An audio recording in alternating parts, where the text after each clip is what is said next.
Right, hello there, people of YouTube.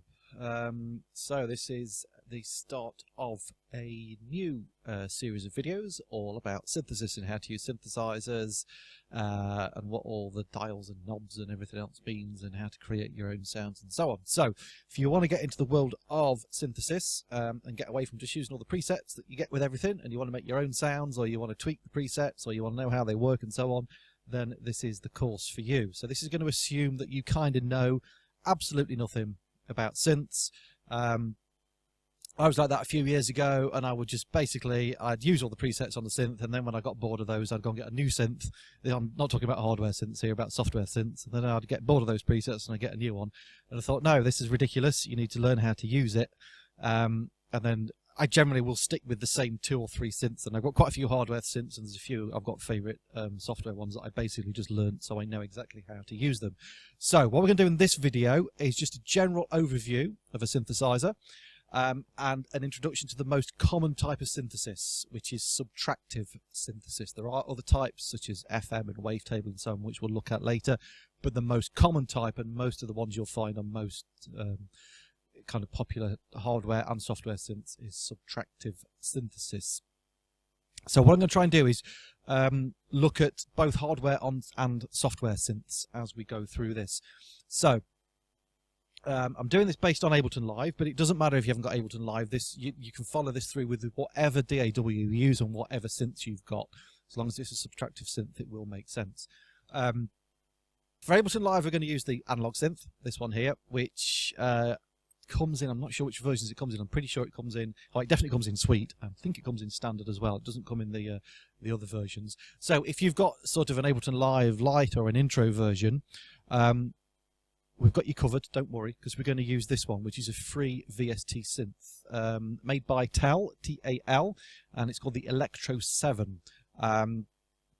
It's a synth very similar to analog, and I'll put a link to it in the description of the video, so you can get that and use that for your installation. Sorry, not for your installation. What am I talking about? You can use that as your synth if you've not got analog or you've not got a hardware synth. It's pretty straightforward to install. All you do is it's a DLL file. There's no installation thing with it. You just put that in your VST folder and rescan it, and it should appear. And then in terms of hardware, I've got quite a few hardware synths, but I'm going to use the Micro Brute down here because it's quite a simple synth in terms of controls and routing and so on, just to get it started. So I'm going to compare the sounds on those 3 and just sort of talk you through all the different sections of a synth. So I'm actually using Ableton Push, which you can't see on screen, but just for ease of me being able to switch between the tracks, so I can easily switch from. So that's obviously analog. Then we've got the Electro 7, and then when I go to that page, that is going to be playing, when there's nothing down here, that's going to be playing the Micro Brute. Right, so first thing we want to do then is just kind of get used to the dials and sliders and controls that we've got. Because when you first put, whether it's a hardware synth like this or these software synths, right, you look at all that and you'll be thinking, what the bloody hell does all that mean? Because it can be a bit daunting. What you got to remember with a synth is it's kind of broken down into sections. So what we want to do is understand each section separately and how the signal sort of flows through those sections. And then the following videos that come on from this will go through each of those sections in more detail. This is just a bit of a general sort of overview. So first thing I'll do is get some of your synths, either analog or TAL, or whichever one you want to use. Just make sure it's a subtractive synth. Load in a few of the presets. Have a play about with it, just sort of see what sort of sound you can get out of it. As you load in the presets, obviously all of these dials and things are going to change. If you've never done it before, it's not going to make a lot of sense to you, but you should be able to get an idea of the vast range of sounds that you can get from even quite a basic synth. And like I say, the stuff that we do on the software synths is going to be exactly the same on the hardware. So I'm assuming that you've got some sort of synth that you can work along with. You might want to do it exactly like mine. You might want to get a hardware synth and a couple of software synths as well, whichever you want to do. So let's look at the sections of each of these 3 synths. So we're going to start with the oscillator. Okay, so this is the bit that actually produces the sound, the oscillator. So without an oscillator, we wouldn't have any sound. So on analog, there are 2 oscillators. So basically, if you think of the top row here, okay, it's repeated down here on the bottom row, all right, up to there. So I've turned everything off on the bottom row. We're just going to look on the top row for now. So this is the first section here. We've got the oscillator. So this is, like I say, this is the bit that produces the sound. If we go over to the Electro 7, or the Electro 2, not the Electro 7, it's the 7 in there, it threw me out, it's the Electro 2. I was going to call it the Electro, or the Tel, or whatever. Anyway, right, so we've got oscillator here, and an oscillator here, and then over on the Micro Brute, this, let's do it from this hand, okay, this section is our oscillator section. So, these are going to sound different depending on the type of waveforms that we choose.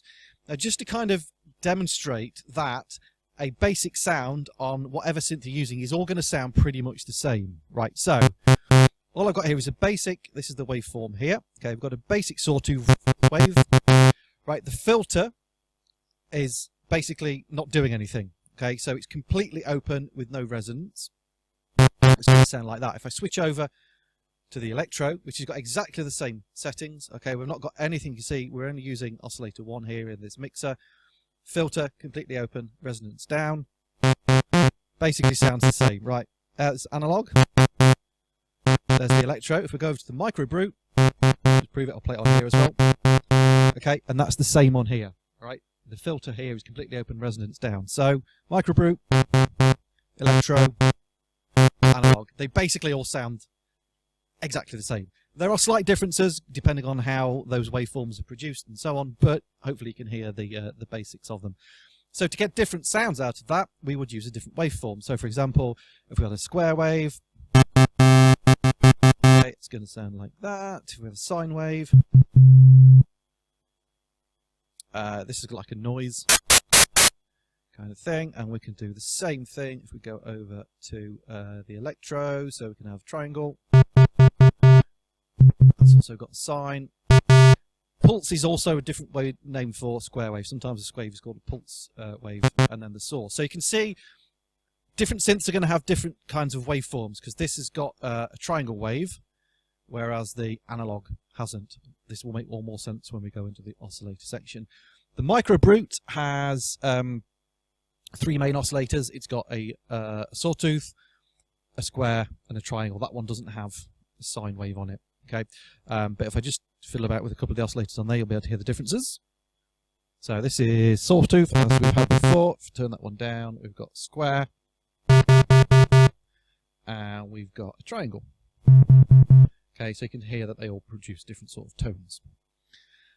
What will then happen is, once we've got our main sound here, let's just get this back onto a sawtooth, that is then going to pass into the filter.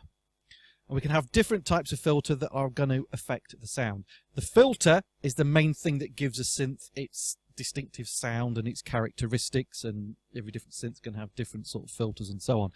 Basically what happens is the filter subtracts frequencies from the original sounds, it filters them out, and that's why this is called subtractive synthesis, because we're starting with a very rich sound and we're taking stuff out with the filter.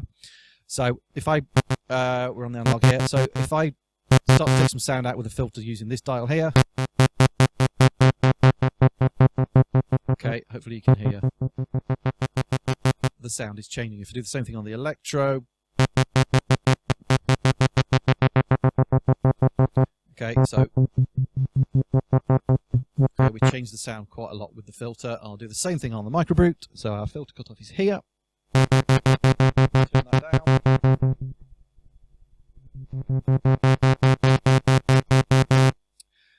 Okay, so that is the filter. So they're like the main 2 sections to get the kind of the tone of the sound that we want.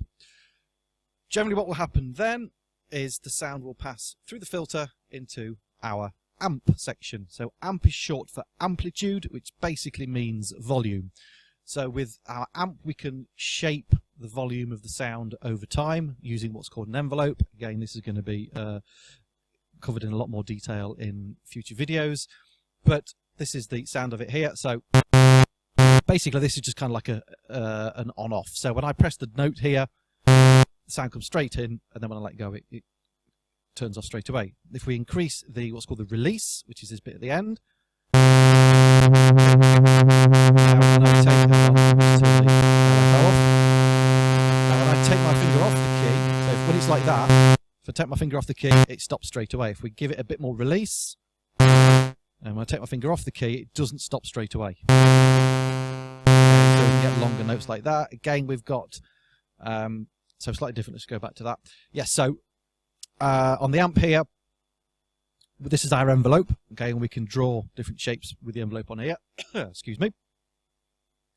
We don't have a visual representation of the envelope on the electro, but it is here. We've got attack, decay, sustain, release. So if I do the same thing as we had on here, at the moment it's all down apart from the sustain. If I turn the release up, yeah, let's go a little bit higher, take the finger off the key. Okay, you can hear we get that longer noise. Same thing on the micro brutes. Envelope section is down here, so we've got attack, decay, sustain, release. Basically, it's the same things. At the moment, we've got a 0 release. So if you see when I take my finger off the key, okay, it stops. Put the release up. Okay, so that's how we shape the volume of the sound over time, and we can have filters on the envelope as well as on the amp section. And then the final section that we have is called the LFO. This stands for low frequency oscillator. So this is still an oscillator, similar to the oscillators that we have up here, that generates a waveform. Okay, but the biggest difference is that it generates waveforms at very, very low frequency, hence the name low frequency oscillator. So these are generated below 20 hertz, which is below the range of human hearing. Human hearing goes from 20 hertz to 20 kilohertz or 20,000 hertz. So therefore we don't hear it, but we can use that waveform to shape the sound and give like wobbles and so on to it over time. So if I just give you a quick example here. So this is the LFO. This is the waveform for the LFO. We can choose the waveform, so we can have triangle, sine, and so on. If I go on a sine, okay, so hopefully you can hear we've got that 1 1 1 1 1. It kind of does that sort of sound. That's the LFO. Okay, depending on the rate that we put it on here. Now it doesn't come straight in because I've got this delay amount here, so we get a bit of the normal sound and then it will go into that. Let me show you one more time. Okay, if I do that down to 0, we'll go straight in. We can change the shape of the waveform and so on. I don't want to go into too much detail on this at the moment because we'll do all that in the LFO.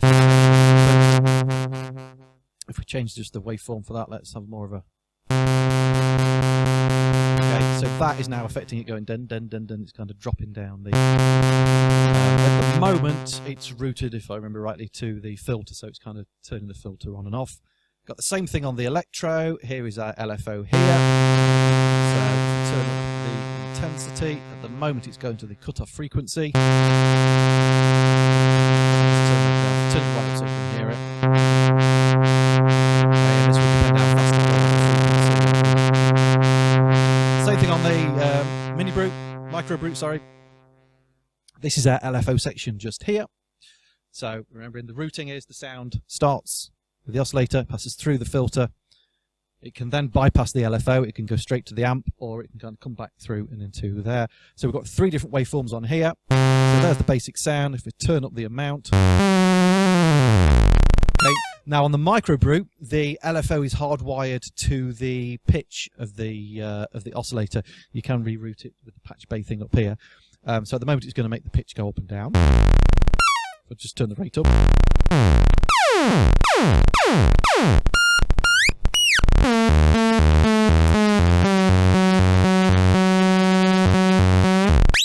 Okay, so it's get some crazy sounds just using the LFO. Okay, so that's the LFO section which we use to give some movement then to the sound. So I think that's kind of the basic overview I just want to do for now. Very often there will usually be like a master volume switch. We've got that one here on the micro brute. We've got the master volume switch here, or dial I should say. It's not a switch on the electro.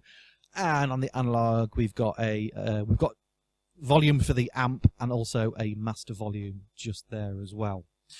And what we'll do in future parts as well, I'm going to use this Spectrum device in Ableton Live just to give a more visual representation of the sounds and how they get shaped over time when we get into the oscillators and the filters and so on.